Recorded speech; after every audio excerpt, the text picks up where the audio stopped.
बिस्मिल्लाहिर्रहमानिर्रहीम, अस्सलाम वालेकुम जी। दो तीन अहम चीज़ें आपसे डिस्कस करनी है। एक तो सहाफ़ियों के लिए इस वक्त मुल्क में बहुत बड़ी बुरी सूरत हाल पैदा हो चुकी है। हमें ये था कि अरशद शरीफ साहब के लिए जैसे इस मुल्क में हालात पैदा किए गए, उसके बाद उनकी जिस तरह डेथ हुई, जिस तरह उनको उनका मर्डर किया गया, इसके ऊपर शायद तहकीकात होंगी और इसके बाद शायद ये जो सहाफ़ियों के लिए मुश्किलात खड़ी की जा रही हैं मुल्क में, उसमें कमी आएगी। लेकिन ऐसा नहीं है, बल्कि अफसोस की बात यह है कि अरशद शरीफ साहब की डेथ को अभी 2 दिन नहीं गुजरे और सीनियर जो सहाफ़ी हैं इस मुल्क से वो भी जाना शुरू हो गए हैं।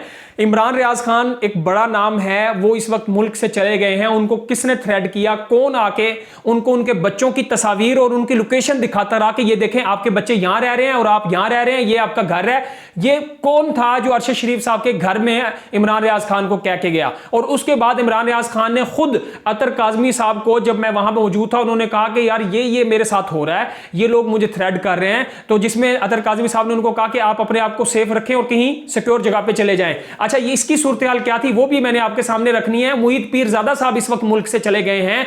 इरशाद भट्टी साहब के सामने से खबरें आ रही है कि वो मुल्क से चले गए हैं। ये तमाम तर सूरत हाल, इसके पीछे कौन है, इस वक्त की सूरत हाल क्या है, ये भी आपसे शेयर करनी है। दूसरी बड़ी अफसोसनाक खबर कि इमरान खान के लॉन्ग मार्च में खातून रिपोर्टर जो चैनल 5 की है, जिन्होंने कल ही इमरान खान का इंटरव्यू किया था और वो बहुत ज्यादा खुश थी कि मैंने अपनी जिंदगी का बहुत बड़ा इंटरव्यू किया है, वो बेचारी इसी इमरान खान के कंटेनर के नीचे ही आके शहीद हो गई हैं। उनकी फैमिली के लिए, उनके वर्सा के लिए बहुत सारी दुआएं हैं। जब आपके वालिदैन को एकदम से पता चले कि आपका बच्चा या बच्ची इस मुल्क में, इस दुनिया में नहीं रहे और एकदम से उनकी डेथ हो गई है, तो ये बहुत बड़ा ट्रेजेडी और बहुत शॉकिंग न्यूज़ होती है। तो उनके वालिदैन का जो गम है वो तो शायद हमको नहीं होगा, लेकिन हम उनके साथ इस गम में, इस दुख की घड़ी में उनके साथ खड़े हैं। दूसरा जो सबसे बड़ा इस वक्त अफसोसनाक सूरत हाल है वो ये है कि मुल्क से सहाफ़ियों के लिए मजीद जो जगह है वो तंग की जा रही है। इस मुल्क में कब सहाफ़ियों को तहफ़्फ़ुज़ मिलेगा, कब प्रोटेक्शन मिलेगी? मैं आपको ये जो 2 सहाफ़ी इमरान रियाज खान और मुईद पीरजादा किस वजह से मुल्क से बाहर गए हैं और आखिरी टाइम में वो कब यहां से रवाना हुए और किस वजह से हुआ, ये मैं आपकी सूरत हाल रखने से पहले आपको बता दूं कि अरशद शरीफ साहब जो इस मुल्क से गए, उन्होंने इस मुल्क के आला हुकाम को खत लिखा 3-3.5 महीने पहले। 12 जुलाई को अरशद शरीफ साहब प्रेसिडेंट ऑफ पाकिस्तान को खत लिखते हैं और कहते हैं कि जी मेरी जिंदगी को खतरात हैं। वो इंटरनेशनल ह्यूमन राइट्स को खत लिखते हैं और प्रेसिडेंट को कहते हैं कि जी मुझे अवार्ड मिला हुआ है सदर की तरफ से कि मैं इस मुल्क का बेस्ट एंकर हूं और मुझे ही थ्रेट किया जा रहा है, मेरी जिंदगी को खतरात है, मेरे बच्चों को थ्रेट्स हैं, तो खुदारा इसके ऊपर एक्शन लें। और वही जो प्रेसिडेंट साहब हैं वही खत को प्राइम मिनिस्टर साहब को हिदायत करते हैं कि जी अरशद शरीफ साहब की जिंदगी को खतरात है और इसके लिए कुछ एक्शन लिए जाएं। लेकिन इस मुल्क का बेख्तियार वज़ीर-ए-आज़म कुछ ना कर सका।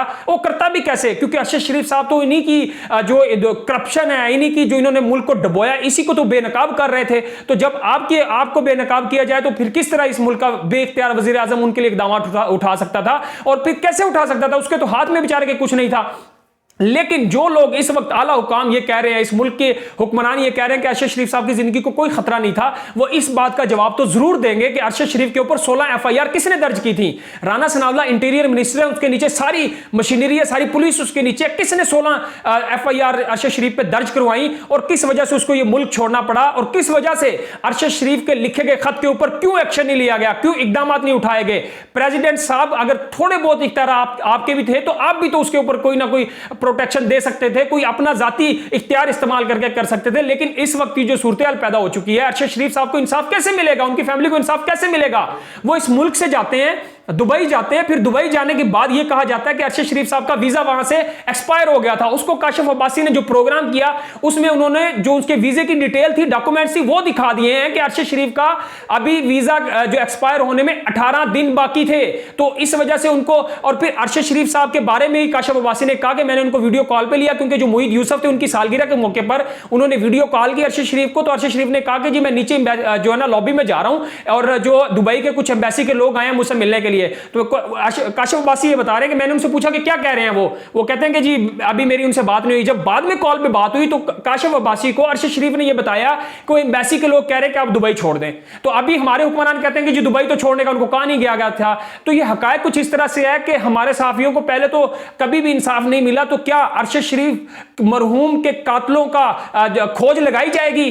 तो इस तरफ सारी निगाहें देख रही है। लेकिन उससे बाद बड़ी ट्रेजेडी ये होना शुरू हो गई है कि अब बाकी जो सहाफी हैं उनके लिए भी जमीन तंग की जा रही है, उनका भी इस मुल्क में रहना तंग किया जा रहा है। इमरान रियाज खान क्यों मुल्क छोड़ के गए?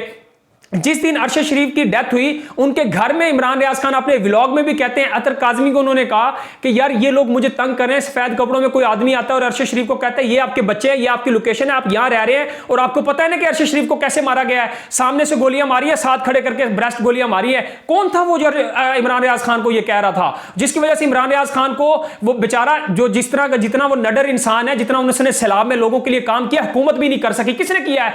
आप बलोचिस्तान देखें, सिंध देखें, बाकी मुतासरा इलाके देखें, सबसे ज्यादा काम इमरान रियाज खान ने किया है। वो इस मुल्क का गद्दार हो सकता है? जो मुल्क का गद्दार होता है वो अपने मुल्क के बासियों के लिए, अपने मुल्क के शहरियों के लिए इतनी पेल लेता है, इतने इकदाम उठाता है, करोड़ों रुपया उसने जाके सैलाब मुतासरीन के लिए लगाया। को खैर का होता है वही करता है। लेकिन आप क्या नजरिए से इख्तलाफ जरूर होना चाहिए, ठीक है इमरान रियाज खान को आपसे ये इख्तलाफ है कि वो सिर्फ इमरान खान या उनकी पार्टी की साइड लेता है, लेकिन क्या अगर आपको उनके नुक्ता नजर से इख्तलाफ होगा तो आप उनको मुल्क से जाने, मुल्क बदर करने पर मजबूर कर देंगे? आप उनका मुल्क में रहना मुश्किल बना देंगे? ये कहां की इंसानियत है कि एक शख्स जो आपको भाता नहीं है, आपको आंखों को भाता नहीं है, आप उसका मुल्क में रहना जो है वो मुश्किल बना दें, उसके लिए मुल्क की जमीन तंग कर दें?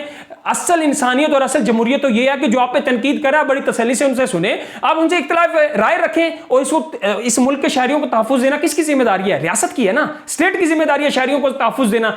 जब शहरी क्या यहाँ के बड़े बड़े सहाफ़ी महफूज नहीं होंगे तो फिर आम शहरियों का क्या बनेगा? या तो आप हमें बता देंगे जी हमने अपने मुंह पे जो है ना ताले लगा लेने और कोई बात नहीं करनी, हुकूमत के ऊपर कोई तनकीद नहीं करनी और जी सरकार करके चलना, फिर तो ठीक है।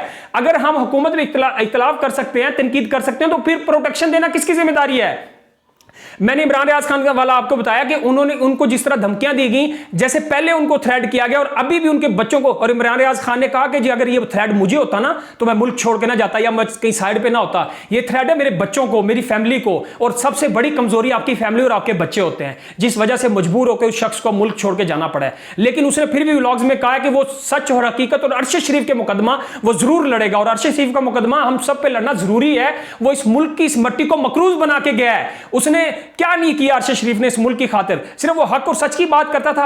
अरशद शरीफ के इंसाफ के साथ इस वक्त बाकी जो सहाफियों में मुईद पीरजादा ने क्या किया? कोई बात की उन्होंने स्टेट या रियासत के खिलाफ? कोई बात की? कुछ भी नहीं किया। सिर्फ उन्होंने नवाज शरीफ की करप्शन को बेनकाब किया। सिर्फ उन्होंने यह बेनकाब किया कि नवाज शरीफ इंडिया के एजेंडे पर चलते रहे। तो नवाज शरीफ के बारे में बात करेंगे तो आप सहाफियों का यहां पर रहना मुश्किल बना देंगे। तो यह बहुत बुरी सूरत हाल है। इस तमाम तर सूरत हाल में हमें ना तो हुकूमत से कोई उम्मीद है, कोई आस है कि अरशद शरीफ को इंसाफ मिले, या इन सहाफियों को जिनको थ्रेड किया जा रहा है, जिनके लिए जमीन तंग की जा रही है, इनको इंसाफ मिले।